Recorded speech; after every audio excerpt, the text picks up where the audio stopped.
Senhor presidente, senhores deputados, senhoras deputadas, senhores da imprensa, servidores da casa, para mim é uma honra muito grande representar meu partido e agradeço aos meus pares, ao líder, essa deferência de me colocar para concluir a participação do PMDB nesse momento histórico para o país. Quero lembrar que venho lá da Paraíba, pequenino e pobre estado do Nordeste brasileiro, da minha querida Pedras de Fogo, onde lá tive a honra de ser gestor e prefeito por 3 vezes. De lá saí para a Assembleia Legislativa, vice-prefeitura da capital, e aqui estou cumprindo, com muita honra, a delegação do povo do meu estado no 3º mandato de deputado federal.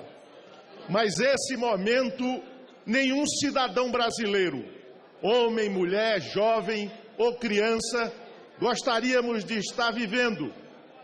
Gostaríamos que o país estivesse equilibrado, com a sua vida política estável, com a sua economia pujante, sem nenhum tipo de atropelo moral e ético.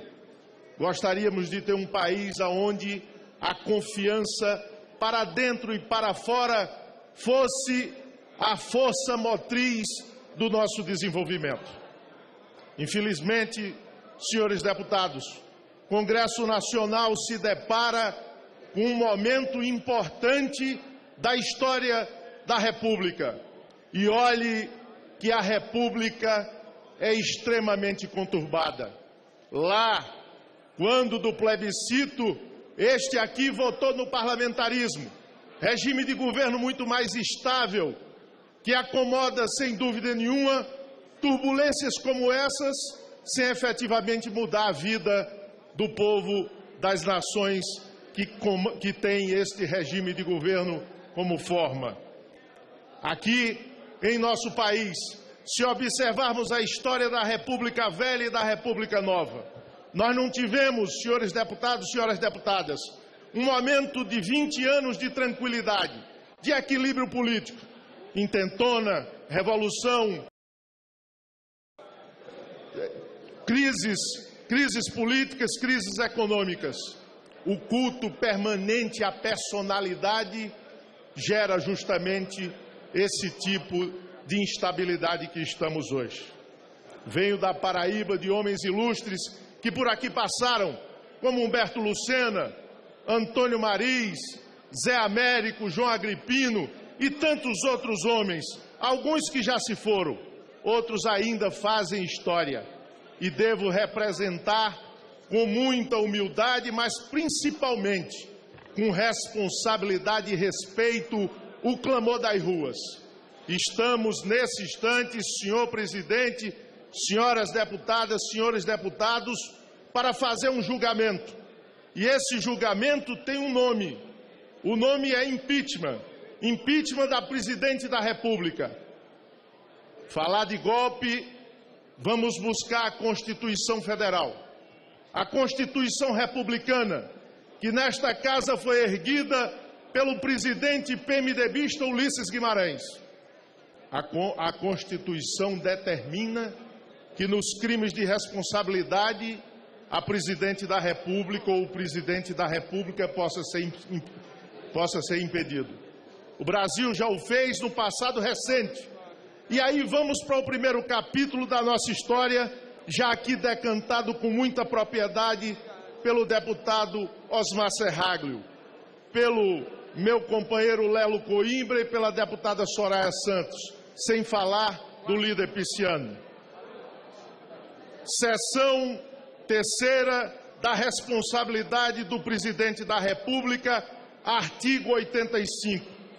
São crimes de responsabilidade os atos do presidente da República que atentem contra a Constituição e especialmente contra, 2 pontos, inciso 6º, a lei orçamentária. Esse foi o primeiro crime da senhora presidente da República. E este crime, efetivamente, foi cometido quando contrariou o artigo 4 da Lei 12.592 da Lei Orçamentária Anual. A peça acusatória nesta casa, ela tem efetivamente 3 assuntos fundamentais.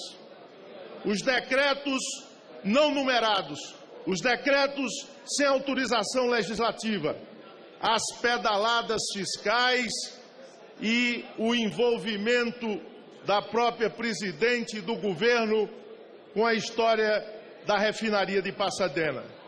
Eu começarei de trás para frente.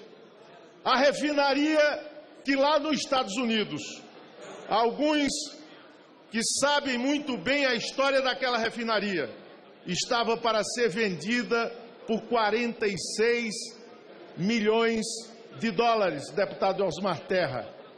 E estava sendo vendida para ser sucata de outras refinarias.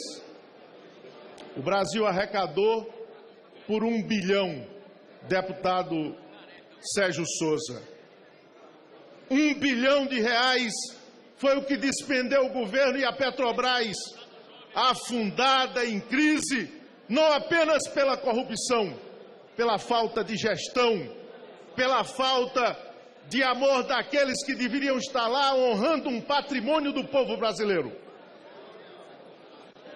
Falar em decreto, deputado Gaguinho, deputado Alceu Moreira, deputado Lelo Coimbra, nós temos na história de diversos estados desse país, e Vossa Excelência, deputado Alceu, municipalista, prefeitos que têm contas rejeitadas porque gastaram 24,5% em educação, tiveram suas contas rejeitadas e muitas vezes sofreram impedimento.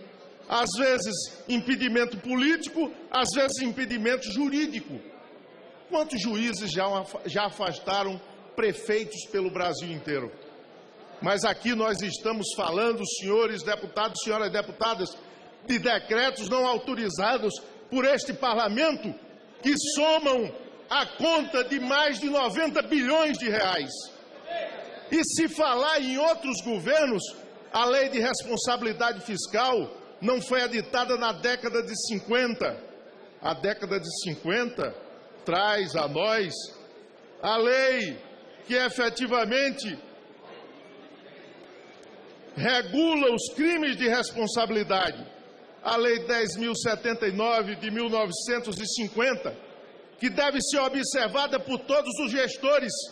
E ela teve o seu ponto fundamental estabelecido nos anos 2000, quando essa casa e esse Congresso Nacional editou uma lei importante para o Brasil, já muito atrasado, porque em qualquer país sério do mundo a responsabilidade fiscal é uma coisa imperiosa.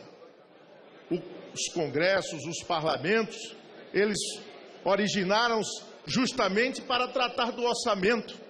É essa a história do parlamento no mundo. Ele foi constituído inicialmente para cuidar do orçamento. Aqui, essa casa, em 2000, editou a Lei 101/2000, Lei de Responsabilidade Fiscal, que a posteriori recebeu o seu complemento, a Lei 10.028, que tipificou o crime de responsabilidade fiscal. Aí, os gestores que cometem o crime de responsabilidade fiscal, senhores deputadas, senhoras deputadas, eles incorrem em crime de responsabilidade. E a senhora presidente, ela contrariou também, ela feriu o Código Penal brasileiro.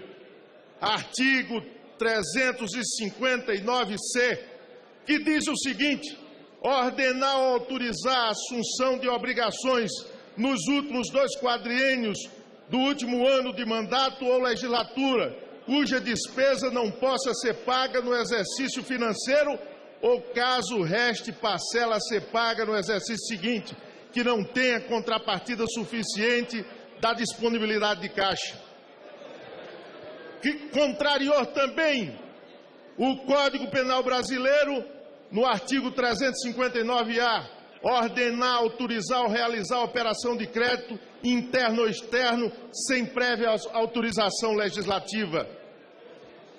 Contrariou também a Lei de responsabilidade fiscal no seu artigo 9º, que diz assim: se verificado ao final de um trimestre que a realização da receita poderá não comportar o cumprimento das metas do resultado primário ou nominal estabelecida nos anexos de meta, os poderes e o Ministério Público promoverão por ato próprio e nos montantes necessários nos 30 dias subsequentes limitação de empenho e movimentação financeira segundo os critérios fixados pela Lei de Diretriz Orçamentária.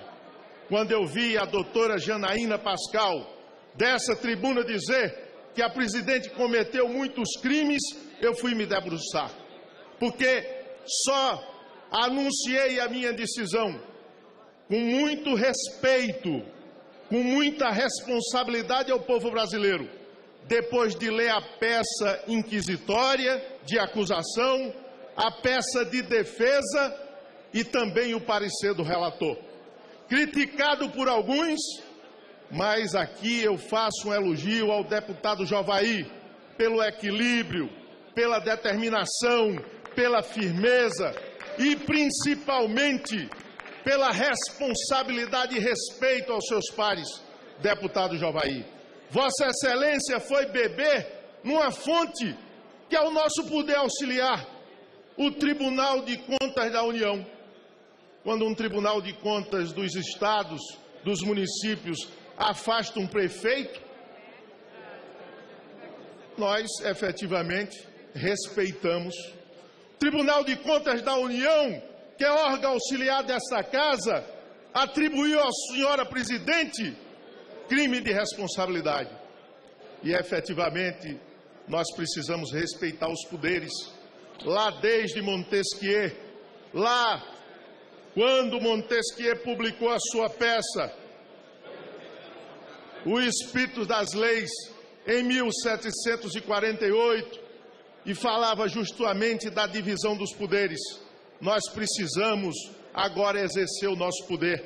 O Brasil responde por 20% dos desempregados nos 50 maiores países do mundo.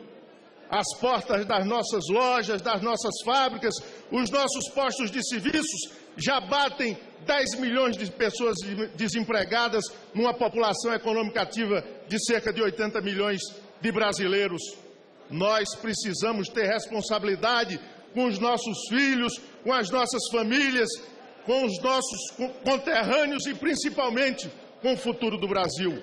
Por isso, meus amigos e amigas, eu propugno, a exemplo do que disse aqui o grande estadista, a quem eu tive a honra de fazê-lo presidente da República nos idos de 1989, quando lá na pequenina Pedras de Fogo votei, deputado Alceu, para presidente da República em Ulisses Guimarães. E aqui eu concluo minha fala com a frase de Ulisses, que diz, diferentemente do que disse aqui o ministro Eduardo Cardoso, Ulisses era correto, Ulisses era justo, Ulisses era brasileiro. Ecoam nesta sala as reivindicações das ruas. A nação quer mudar, a nação deve mudar, a nação vai mudar. Impeachment já!